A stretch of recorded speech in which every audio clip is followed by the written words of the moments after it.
હર્ષ સંઘવી પોતે મૂર્ખ છે કે પછી આપણને સૌને મૂર્ખ સમજે છે એ પ્રકારનો સવાલ પેદા થાય એવું તેમને કામ શરૂ કર્યું છે. કામ છે ગૃહ વિભાગમાં એક ફીડબેક સેન્ટર શરૂ કરવાનું કે પોલીસનું વર્તન જાણવા માટે ફીડબેક સેન્ટર શરૂ કર્યું છે. માધ્યમો તેને ગીત પણ ગાઈ રહ્યા છે કે વાહ ભાઈ વાહ, હર્ષ સંઘવીએ તો શું કરી નાખ્યું, ફીડબેક સેન્ટર શરૂ કર્યું, હવે પીઆઈ અને ડીવાયએસપીની બદલી ફીડબેકના આધારે થશે. વિગતે વાત કરીએ કે હર્ષ સંઘવી મૂર્ખ છે કે પછી આપણ નાગરિકોને મૂર્ખ બનાવવાનો તેઓ પ્રયાસ કરે છે તેના વિશે. નમસ્કાર, હું છું આપની સાથે તુષાર બસિયા. આપ જોઈ રહ્યા છો સ્વમાન. ગુજરાત રાજ્યમાં પોલીસની સ્થિતિ, પોલીસની છબીની સ્થિતિ કેવી છે તમે સૌ જાણો છો. ગુજરાત રાજ્યના નાગરિકોને સૌથી વધારે આક્રોશ જો કોઈ પણ વિભાગ પર હોય તો એ પોલીસ વિભાગ છે, કારણ કે તે ઉડીને આંખે વળગે એ પ્રકારનો વિભાગ છે. પોલીસ સ્ટેશન જવું, પાસપોર્ટની અરજી માટે જવું, પોલીસ વેરિફિકેશન માટે પોલીસ સ્ટેશનમાં જવું, અરજી દેવા જવું, ફરિયાદ દેવા જવું, રાવ લઈને ત્યાં પોતાના પ્રશ્નોને લઈને જવું, કે પછી રસ્તા પર હેલ્મેટ વગર કે હેલ્મેટની સાથે હોવા છતાં પીયુસી ન હોવો અને તોડ કરવો, આવી ઘટનાઓના કારણે પોલીસની છબી વગોવાઈ ગઈ છે. ત્યારે રાજ્યના ગૃહ રાજ્યમંત્રી હર્ષ સંઘવી એક નવી યોજના લાવ્યા છે. યોજના છે તેમને પોતાના ગૃહ વિભાગમાં એક ફીડબેક સેન્ટર શરૂ કર્યો છે. એ ફીડબેક સેન્ટરમાંથી ફોન કરવામાં આવે અરજદારોને. કયા અરજદારોને? કે જે અરજદારો હર્ષ સંઘવી સુધી ફરિયાદો લઈને ગયા હોય એમને, કે તમે પોલીસ સ્ટેશન ગયા તો તમારી સાથે કેવું વર્તન થયું, તમને કેવું લાગ્યું, તમારો શું પ્રતિભાવ છે, તમારા વિસ્તારમાં ડીવાયએસપી રાઉન્ડમાં નીકળે છે કે કેમ, આવા થોડા સવાલો પૂછવામાં આવે અને આ ફીડબેકને તેઓ પછી એવું કહે કે અમે માનનીય મંત્રી શ્રી હર્ષ સંઘવીને આ વિશે વિગતો આપીશું. હવે માનનીય મંત્રી શ્રી હર્ષ સંઘવીને વિગતો લેવાની જરૂર જ નથી. રોજ છાપું ખોલો ત્યાં જ પોલીસની સ્થિતિ ખબર પડે એવી સ્થિતિ છે, તો આ ફીડબેક સેન્ટરની જરૂર ક્યાં છે? પણ મૂર્ખતાભરી વાત એ છે કે જ્યારે ગૃહ રાજ્યમંત્રી હર્ષ સંઘવીને પીડિત ફરિયાદ કરવા માટે પહોંચ્યો હોય તો એને ત્યાં જ સમજી લેવું જોઈએ કે નીચે પોલીસ સ્ટેશનનો પીએસઆઈ, પીઆઈ, ડીવાયએસપી કે એસીપી, એસીપીની ઉપર ડીસીપી અને એસપી અથવા તો પોલીસ કમિશનર શું કરતા હતા કે રાજ્યના ગૃહ રાજ્યમંત્રી પાસે કોઈને ફરિયાદ લઈને આવવું પડે, છતાં પણ ન ખબર પડતી હોય તો ટૂંકું ઉદાહરણ આપું. માની લઈએ અમદાવાદમાં મુખ્યમંત્રીના વિસ્તાર ઘાટલોડિયામાં દેશી દારૂનો ક્લબ પકડાયો અને માધ્યમે તેની જાહેર કર્યા બાદમાં તે પોલીસ સ્ટેશનના પીઆઈ સહિતના સ્ટાફને એક્શનનો ભોગ બનાવી દેવાયો. પરંતુ હજુ ત્યાં એસીપી તો યથાવત છે. તો શું ગૃહ રાજ્યમંત્રી હર્ષ સંઘવી તેમનો ફીડબેક માંગતા હશે કે તમને કેવું લાગે છે? ડીવાયએસપી રાઉન્ડમાં નીકળે અને સામાન્ય જનતાને ખબર હોય પોતાના વિસ્તારનો ડીવાયએસપી કોણ છે એ તમે જાણો છો, એ પ્રકારના ફીડબેક લો. હર્ષ સંઘવીજી તો તમને ખબર પડશે કે લોકોને એ પણ નથી ખબર હોતી કે પોતાના વિસ્તારનો ડીવાયએસપી કોણ છે, કારણ કે તેમને ત્યાં રોજ પનારો પડતો નથી. અને ડીવાયએસપી રાઉન્ડમાં નીકળે છે કે નહીં એવો સવાલ તમે સામાન્ય જનતાને કરશો? ડીવાયએસપી રાઉન્ડમાં નીકળે છે કે નહીં એ સવાલ પૂછવા લાયક છે ખરો? એ પણ તમે વિચારો.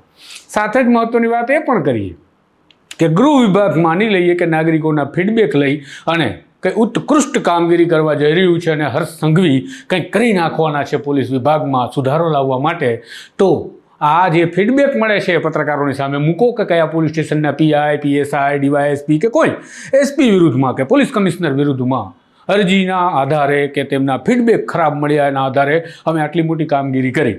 ગૃહ રાજ્યમંત્રી હર્ષ સંઘવીને ખબર નહીં હોય તેમની પાર્ટીના દિગ્ગજ નેતા અને કહેવાતા ચાણક્ય અમિત શાહ ગુજરાત રાજ્યના ગૃહમંત્રી રહી ચૂક્યા છે અને અત્યારે દેશના ગૃહમંત્રી છે.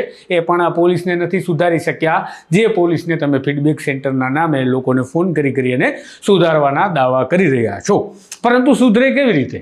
તો સુધરે એ રીતે કે તમારે કોઈ પણ વ્યક્તિ, પોલીસ કર્મચારી કે અધિકારીની બદલી કરવી છે તો બદલીના કારણમાં જાહેર હિત લખવાના બદલે મૂળ કારણ લખો જે સાચું હોય, કે દારૂ પકડાતા વિસ્તારમાંથી આ પીઆઈની બદલી, આ વિસ્તારના ડીવાયએસપીની બદલી કારણ કે ત્યાં ખૂબ મોટા પાયે દારૂનું કટિંગ પકડાયું, કે પછી લુખ્ખાઓના ત્રાસના કારણે વિસ્તારમાં આતંકના કારણે નબળી કામગીરીના કારણે ડીવાયએસપી કે એસીપી કે પીઆઈની અમે બદલી કરી છે.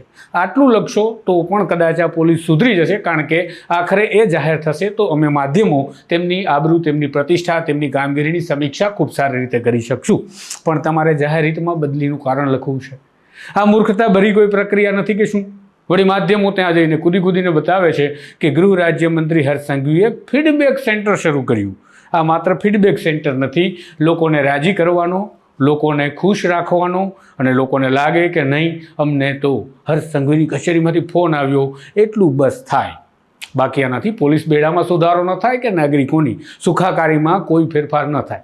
તમારે ખરેખર વાસ્તવિકતા જાણવું છે તો જમીની સ્તર પર જાઓ, અમને પત્રકારોને બોલાવીને પૂછો, અમે તમને જણાવીશું કે આ વિસ્તારમાં શું ચાલે છે.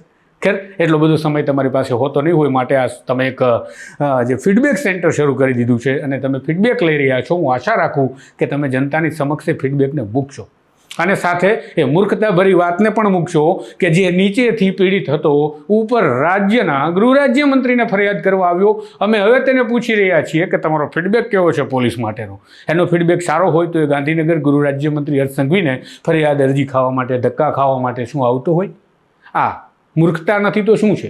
આ મૂર્ખતા તમે નાગરિકોમાં જોઈ રહ્યા છો કે પોતાનામાં? એ પણ સરકારે એક વખત કહેવું જોઈએ, જેથી આ નાગરિકોને પણ ખબર પડે અને પોલીસ બેડાને પણ ખબર પડે. બાકી કહેવાય છે કે પીઆઈ અને ડીવાયએસપીના ટ્રાન્સફર આ ફીડબેકના આધારે થશે.